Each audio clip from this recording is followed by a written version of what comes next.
చంద్రబాబు ఈ మనిషి వయసు 75 సంవత్సరాలు. 14 సంవత్సరాలు ఈయన ముఖ్యమంత్రిగా పనిచేశాడు.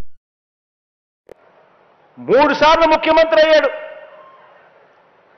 మరి 14 సంవత్సరాలు ముఖ్యమంత్రిగా పనిచేసిన ఈ వ్యక్తి, 3 సార్లు ముఖ్యమంత్రి అయిన ఈ వ్యక్తి మరి కేవలం 4.5 సంవత్సరాలు పరిపాలన చేసిన మీ బిడ్డతో ఢీకొడుతున్నాడు.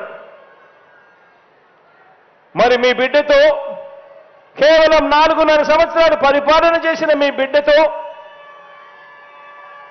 14 సంవత్సరాలు పరిపాలన చేశాడు ముఖ్యమంత్రిగా. 3 పర్యాయాలు ముఖ్యమంత్రి అయ్యాడు. మళ్ళా అలాంటి వాడు ఢీకొడుతూ ఉన్నప్పుడు ఆ మనిషి నోట్లో నుంచి ఏం చెప్పాలి ఆలోచన చేయమని అడుగుతా ఉన్నా. తాను ముఖ్యమంత్రిగా ఉన్న ఆ 14 సంవత్సరాల కాలంలో గుర్తు పెట్టుకోదగిన మంచి ఏదైనా ఎవరికైనా ఎప్పుడైనా ఈ పెద్ద మనిషి చేసి ఉంటే ఆ మంచి చేశాను కాబట్టి ప్రజలు నాకు మద్దతు తెలపాలి, ప్రజలు నాకు ఓటు వేయాలి అని చెప్పి అడగాలి. లేదా మన అమ్మఒడి, మీ బిడ్డ హయాంలో అమలవుతా ఉన్న అమ్మఒడి కంటే మెరుగైన పథకము తాను అమలు చేసి ఉంటే నా 14 సంవత్సరాల కాలంలో అమ్మఒడి కంటే కూడా మెరుగైన పథకం నేను అమలు చేశాను అని చెప్పి ఓటు అడగాలి.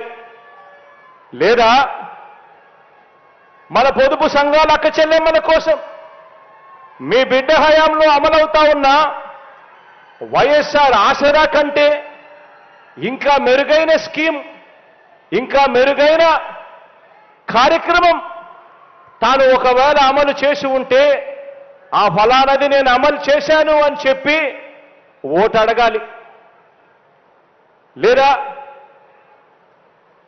మీ బిడ్డ హయాంలో వైఎస్ఆర్ చేయూత కంటే ఇంకా మెరుగైన స్కీమ్ ఏదైనా తాను చేసి ఉంటే ఆ ఫలానిది నేను చేశాను అని చెప్పి ఓటు అడగాలి.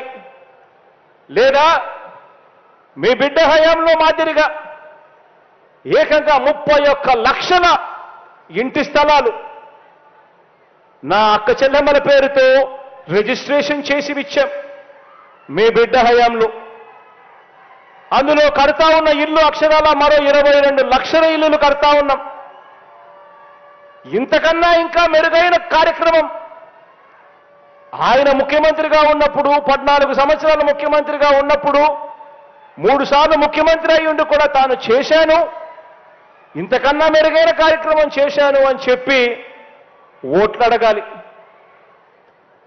లేదా మీ బిడ్డ హయాంలో ఇవాళ అమలవుతా ఉన్న డీబీటీ కార్యక్రమం నేరుగా మీ బిడ్డ బటన్ నొక్కుతా ఉన్నాడు. నేరుగా 2,45,000 కోట్ల రూపాయలు నేరుగా నా అక్క చెల్లెమ్మల బ్యాంకు ఖాతాల్లోకి పోతా ఉంది. ఎక్కడ లంచాలు లేవు, ఎక్కడ వివక్ష లేదు. నేరుగా నీ బిడ్డ బటన్ నొక్కుతా ఉన్నాడు. అక్క చెల్లెమ్మల కుటుంబాల బ్యాంకు ఖాతాల్లోకి ఏకంగా 2,45,000 కోట్ల రూపాయలు పంపించాం ఈ 55 నెలల కాలంలో. ఇలా తాను కూడా 14 సంవత్సరాలు ముఖ్యమంత్రిగా ఉంటూ తాను ఎన్ని బటన్లు నొక్కానని చెప్పి, ఎంత డబ్బులు ప్రజలకు ఇచ్చానని చెప్పి ఈ బాబు ఏ గ్రామంలో అయినా రచ్చబండ దగ్గర నిలబడి తాను చెప్పగలడా అని అడుగుతా ఉన్నా. ప్రజల బ్యాంక్ స్టేట్మెంట్ చూపిస్తూ దాన్ని సాక్షిగా పెడుతూ 2014 నుంచి 2019 ఆ 5 సంవత్సరాల కాలంలో తన ప్రభుత్వం ఏమిచ్చిందో, మనందరి ప్రభుత్వం ఏమిచ్చిందో పోల్చి చూపించి ఓటు అడగగలడా ఆలోచన చేయమని చెప్పి అడుగుతా ఉన్నా మిమ్మల్ని అందరినీ కూడా. కుప్పంలో అయినా సరే, ఏ ఇంట్లో అయినా సరే తాను వచ్చి ఛాలెంజ్ స్వీకరించి ఓటు అడగగలడా అని అడుగుతా ఉన్నా. చంద్రబాబు అడగలేడు. కారణం ఏమిటో తెలుసా? ఎవరికి కూడా తాను 14 ఏళ్ళు ముఖ్యమంత్రిగా ఉండి కూడా ఎవరికి కూడా తాను మంచి చేసిన చరిత్ర లేనే లేదు కాబట్టి అడగలేడు. ఇలాంటి వ్యక్తి ఈ మధ్య ఏదో పాదయాత్ర ముగింపు సభాట, మీరందరూ కూడా వినే ఉంటారు, చూసే ఉంటారు. ఈ మధ్య ఏదో పాదయాత్ర ముగింపు సభాట, అందులో చంద్రబాబు మాట్లాడాడు. నేను ఒకటే అడుగుతా ఉన్నా, ఇదే పెద్ద మనిషి చంద్రబాబు నాయుడిని అడుగుతా ఉన్నాను, మీ అందరినీ కూడా ఆలోచన చేయమని కోరుతూ అడుగుతా ఉన్నా.